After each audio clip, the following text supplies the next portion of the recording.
product had been easy to make, and quite a few people, including some colleagues, were eager buyers. It didn't take long to set up a similar operation in Scranton. He didn't even have to change suppliers. He believed he was smart enough to stay under any law enforcement radar. And if the police had noticed him, they hadn't come forward. Before long, Banner's unofficial career was earning him more than his on-air work. On that particular night, Banner went to his favorite bar, Shanahan's, in downtown Scranton. For weeks, he'd sat in the same seat at the right end of the bar, but then started to feel like Norm from Cheers, so he moved to a small table in the far corner. More than occasionally, Banner wound up leaving with a female patron, but no such luck on that night. He arrived at 7 o'clock and left at 9:45. Towns in this part of Pennsylvania generally closed up early, at least by New York standards, and Scranton was no exception. His blood alcohol level was certainly over the legal limit, and there was never a time that he wouldn't have at least traces of drugs in his body, but he never worried about that. He was conscious of his impairment and drove carefully, and it's not like there was ever traffic at that hour.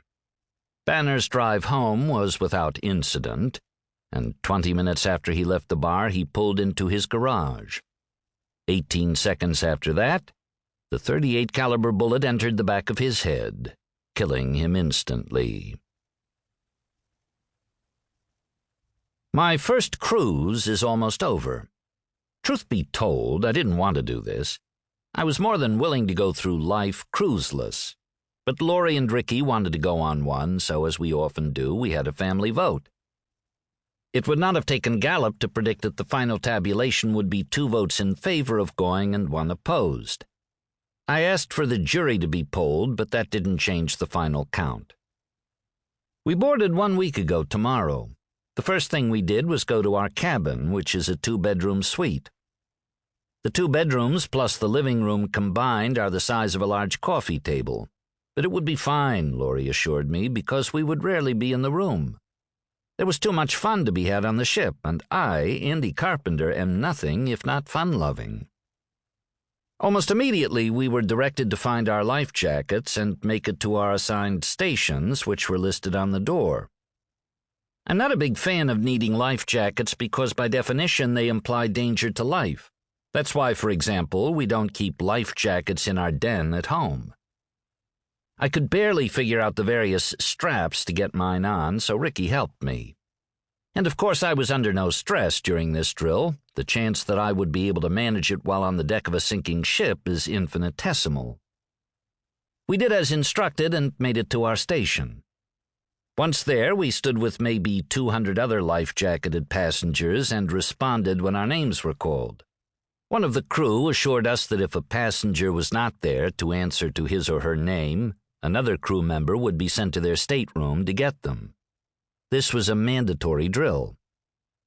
After the roll call, we were told that in an emergency we were to do what we had just practiced: grab our life jackets and come to these stations. Lifeboats would then be lowered automatically from high up on the ship down to us, and we would get in. The plan, I suppose, was to then happily row away to the sounds of Celine Dion coming from the sinking ship's audio system. Almost immediately, I recognized a problem. I think I read somewhere that some of the Titanic lifeboats never even got used, and they didn't have to come down on elevators. They were just sitting there on the side of the ship. So in our case, the ship would be sinking rapidly, but all the lifeboat elevators would work perfectly? Unlikely at best. I was thinking maybe 2/3 of them would make it down. Doing the math, that meant that 1/3 wouldn't, leaving a lot of people floating around, boatless. I do not envision my final resting place to be at the bottom of the ocean, surrounded by rusting buffet tables. It wasn't mentioned, but my guess was that the crew still clung to the antiquated notion that women and children have priority. That is so yesterday.